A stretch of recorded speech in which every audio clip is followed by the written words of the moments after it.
Hey, my name's Faith. I'm here with Dylan Magaster. We get to check out his van, which he converted into a micro home, and he travels all around America, and you get to check it out today.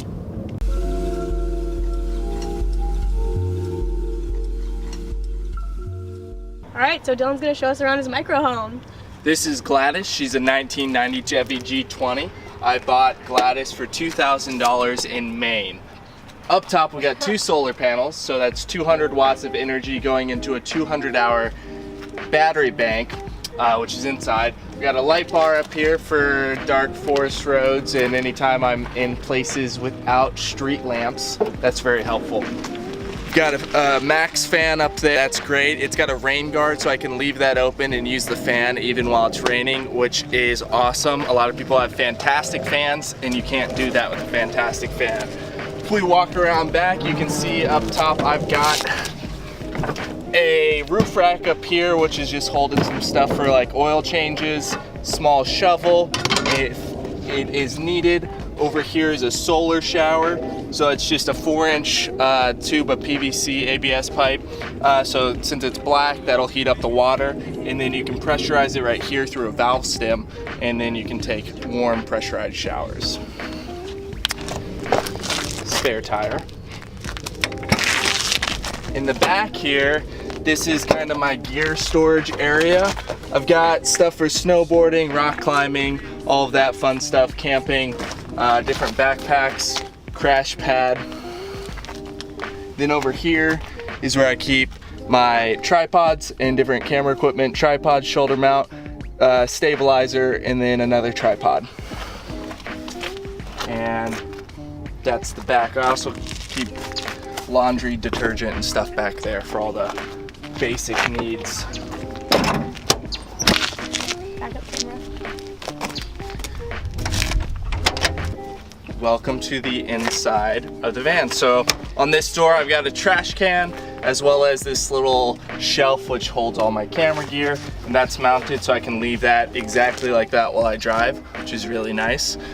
Got blackout curtains on all the windows, so that cuts down on temperature as well as allows me to be inside of the van, have the lights on, and keep it pretty stealthy. This is my backpack, has my laptop and other stuff. This is basically just like my coffee shop bag.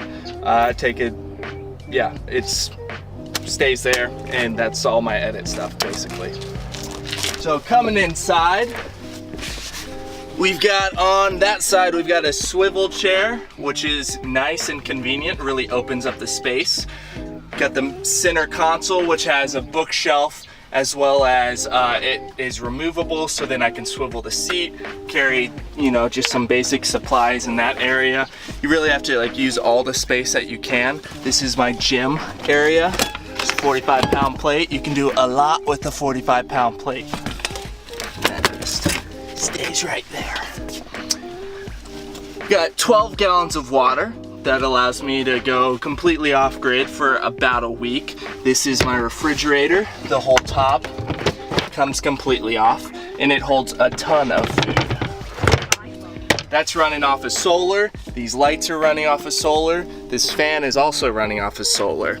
I also charge some batteries via this inverter right here, which is all coming from the sun. So that's pretty amazing that I can run my cameras off of the sun. To finish up the kitchen area, I have a stove here. Down here, I've got a gallon of propane, and that runs the stove for about 3 months. Other storage down there, just basic spices and whatnot up top here. Got a NutriBullet now. That's fantastic. Having a blender is so nice. And that's pretty much the kitchen. So for the kitchen, I've got a blender, a stove, a fridge, and water in storage.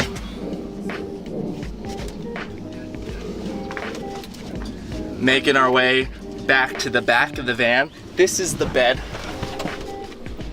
It's pretty fancy.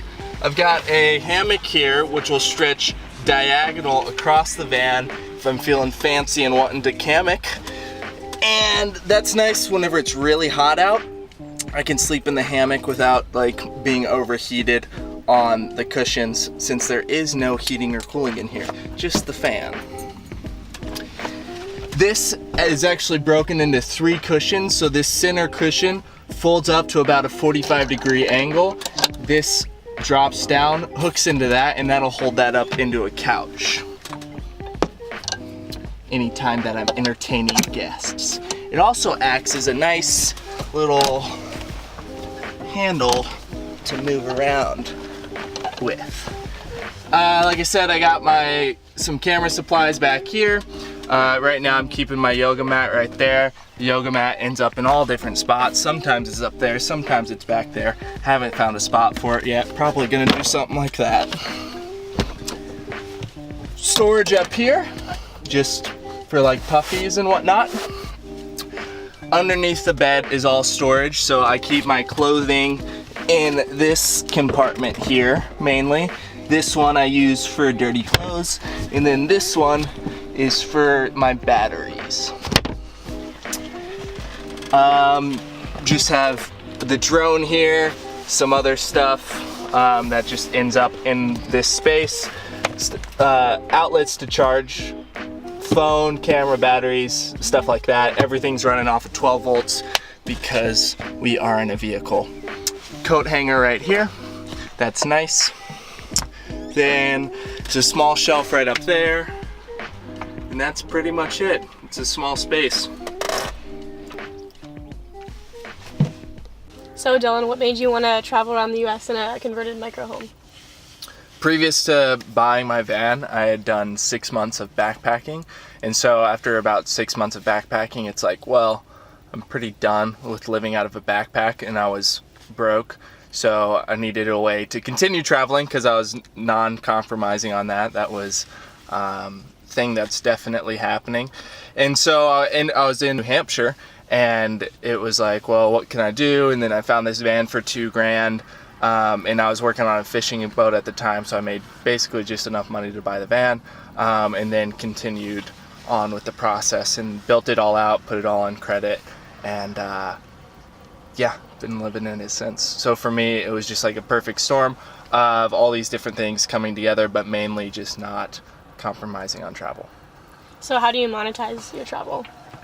So now I've got I've had it the whole time, but I have a YouTube channel, youtube.com/Dylan Magaster, DYLANMAGASTER, where I make short documentaries on alternative styles of living, and my craft and my art now support me fully, which is nice fun. So would you say the journey to YouTube was an easy or difficult one? It was hard. It was long. Tell me about it. Well, I've been doing YouTube for about 4 years now, and I've gone through 5 different channels, basically. And so that whole process, over the past 4 years, I've made well over 300 videos now. And the first 2.5 years were diving head first into debt and just losing money. And then 6 months of continuing to lose money, but losing money less slowly. And then January of this year, 2017, so whenever was the first month that I actually made a profit. Was that exciting? That was very nice. That's beautiful. So now that you get to travel and you have it monetized, how do you feel about your life? I enjoy my life a lot. I like it a lot. I like to be able to do what I want. That's kind of been my whole thing, is like, I'm going to do whatever I want. So now being able to do what I want and make money doing that is very nice. Yeah. So what have you learned from this journey of just being able to travel and live in a microhome and do whatever you want? What's the main thing that you've learned thus far?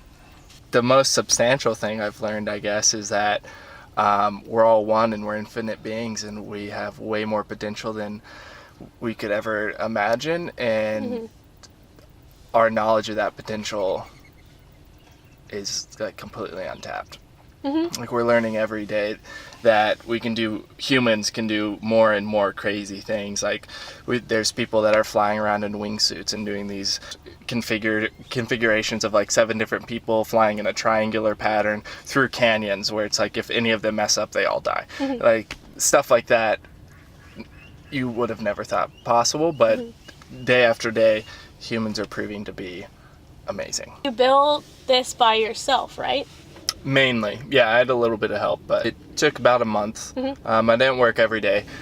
But I'm a carpenter's son, and I've been doing carpentry since I was like 14, so it was relatively easy.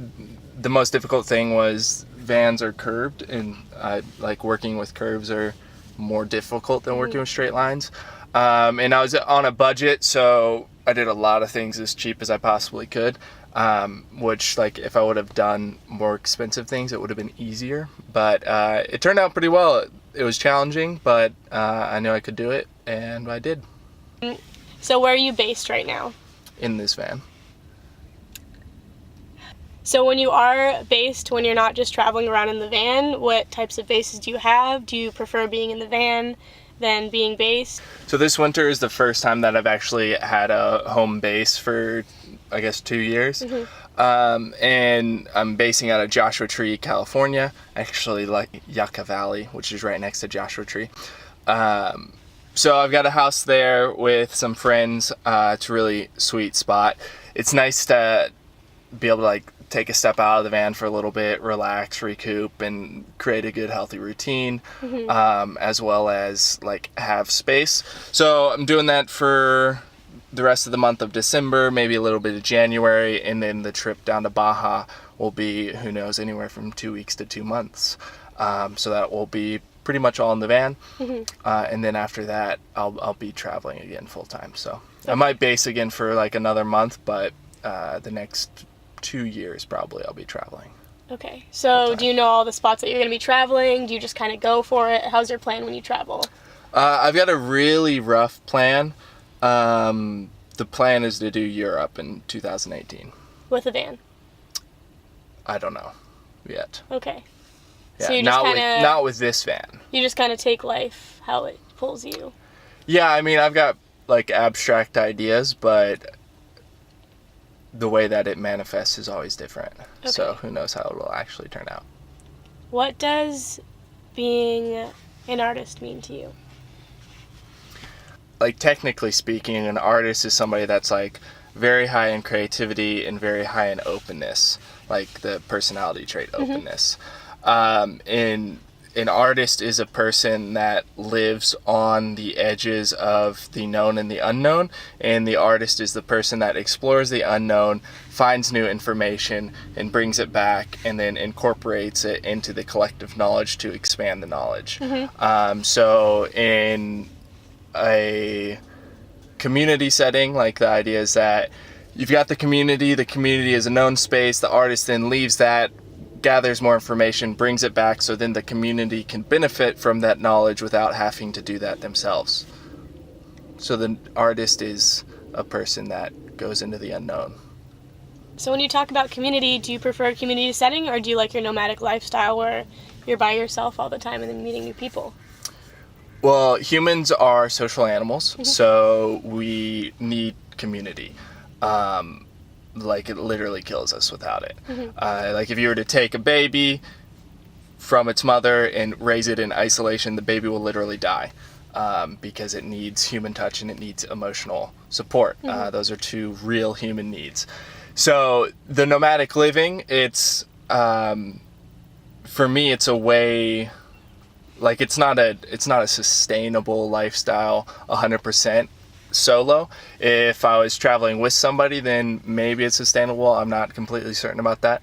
But I always plan to have nomadicism as part of my life, in a way. But I guess the ideal that I'm kind of shooting for is kind of maybe to base in a place, have my own space, and then travel for 3 to 6 months out of each year. But that's all still up in the air. What made you want to stray away from the traditional path that many people follow, which is go to college, graduate, start a family, send your kids through college? What made you just want to stray away from that path? It just doesn't resonate with me, never has. Why? Public school is just not for me. It just doesn't fit. I got senioritis in 9th grade, Well, Like, I was talking to friends and talking about like just school, and they're like, dude, you have senioritis. I'm like, I'm in 9th grade. This totally sucks. I've got 3 more years of this. How does that work? And so the idea of like going to college, it was there for a little while, and I did go for a little bit, but it's just not for me. what don't you like about going to school? I just don't believe that children are supposed to be sitting for 7 hours a day. Okay. Or humans are supposed to be sitting for that long. So there's that aspect of it. I'm also a very highly creative person, and I felt like that was suppressed. I don't do well under authority, and so that doesn't work for school. There's just a lot of aspects about me that it's like I don't fit in a system like that at all. That makes sense. So once you realized you didn't really like the educational system and you decided to leave, what was your path after that?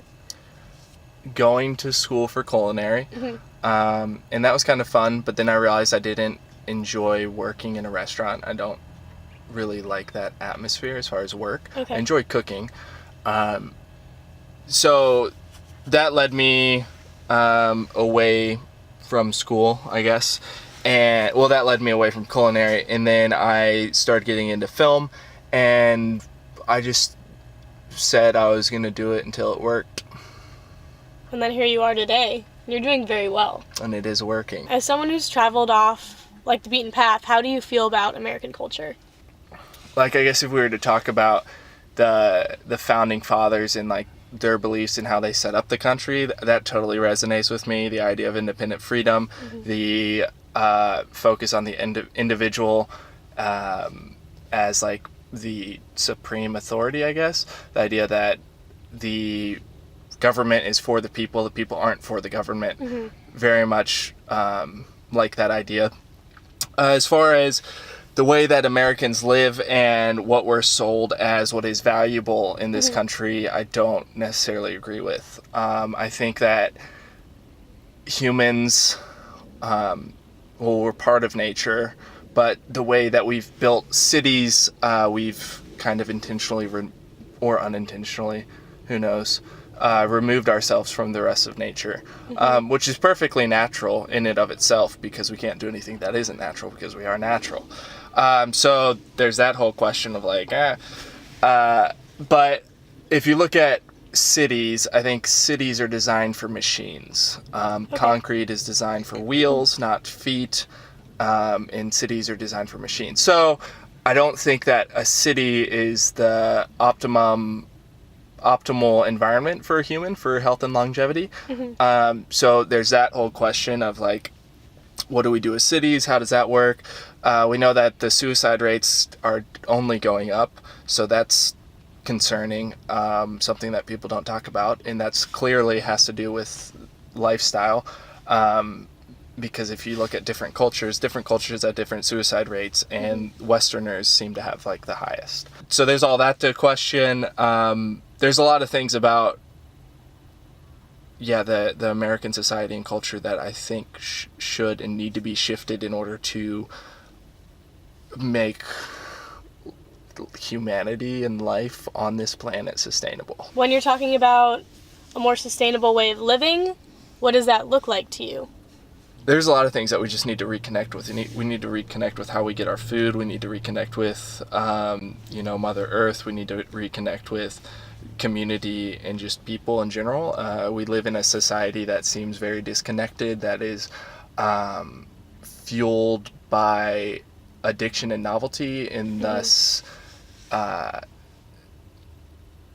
we lose attention. So you could maybe say that the root of the problem is that we don't pay attention, and that we lack the ability to hold attention and to direct attention.